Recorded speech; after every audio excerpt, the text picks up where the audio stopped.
The day my husband tried to evict me from the house I paid for was the same day the sheriff handed him court papers in front of his mistress, his boss, and our entire neighborhood.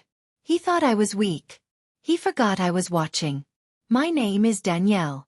I'm 38 years old, and this happened to me in Austin, Texas. For 15 years, I believed I was building a life with my husband, Mark. We met when I was finishing nursing school. He was charming, confident, and ambitious.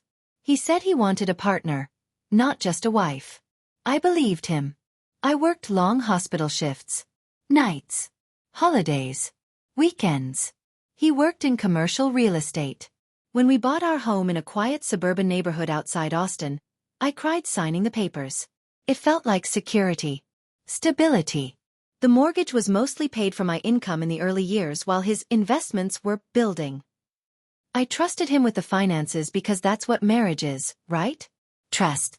By year 10, something had shifted. He was distant, guarded, always on his phone. But whenever I asked, he'd say I was paranoid.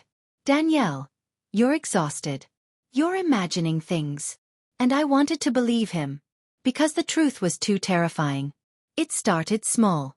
A missing $8,000 from our joint savings. He said it was a short-term deal. Then $15,000. Then a credit card I didn't know existed.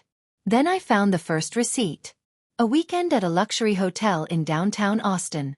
2 guests. I remember holding that paper in my shaking hands in our kitchen. The same kitchen where I had cooked thousands of dinners. When I confronted him, he didn't deny it. He didn't apologize. He smirked. You wouldn't understand my lifestyle now. My lifestyle? That's when I learned about her.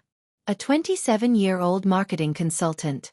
He had been funding her apartment, buying her designer bags, taking her to networking events, presenting himself as a soon-to-be-divorced investor. The humiliation was suffocating.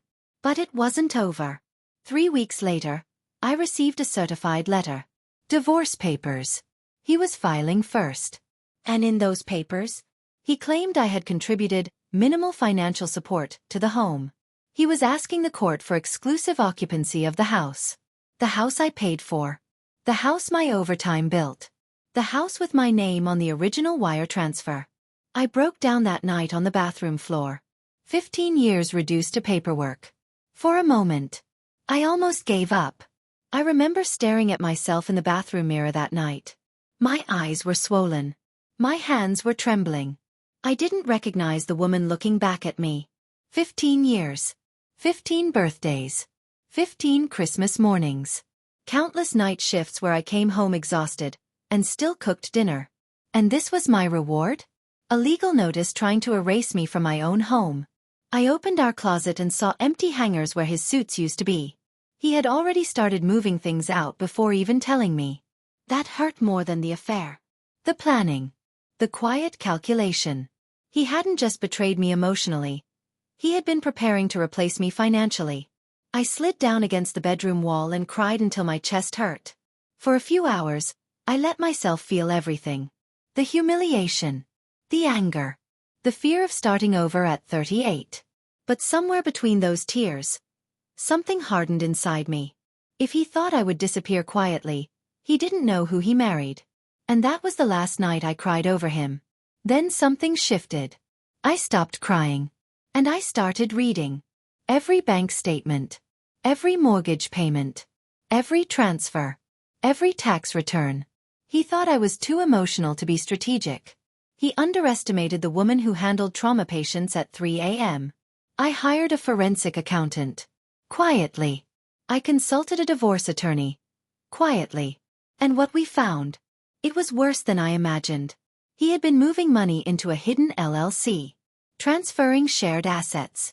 Using marital funds to finance his mistress's lifestyle. Fraud. Documented. Traceable. Illegal. My attorney looked at me and said, "He just handed you leverage." That's when I made my decision. I wouldn't scream. I wouldn't beg. I would let the law speak. But I needed one more thing. A moment. A public one. 2 months later, Mark hosted an open house event in our neighborhood. He was showcasing a luxury property. His mistress was there. So was his boss. So were neighbors. He was smiling. Confidence. Untouchable. And then a county sheriff vehicle pulled up. You could hear it before you saw it. The silence shifted. The sheriff stepped out and walked directly toward Mark. Handed him an envelope. Loud enough for those closest to hear. You've been served. Not divorce papers. A court motion freezing his accounts. A motion exposing asset concealment. A request for reimbursement of misused marital funds. A demand for spousal compensation. His face was drained of color. His mistress looked confused. His boss looked furious. Neighbors stared. That moment, frozen, was everything. He had tried to evict me. Now he was the one legally exposed. And because Texas is a community property state, half of everything he tried to hide came back into calculation, including the money he spent on her. The court ordered temporary exclusive occupancy. For me. He had 14 days to leave the house. The house he tried to steal. The mistress left within a week. Apparently, financial instability wasn't attractive. His boss suspended him pending investigation. Reputation matters in real estate. The divorce settlement?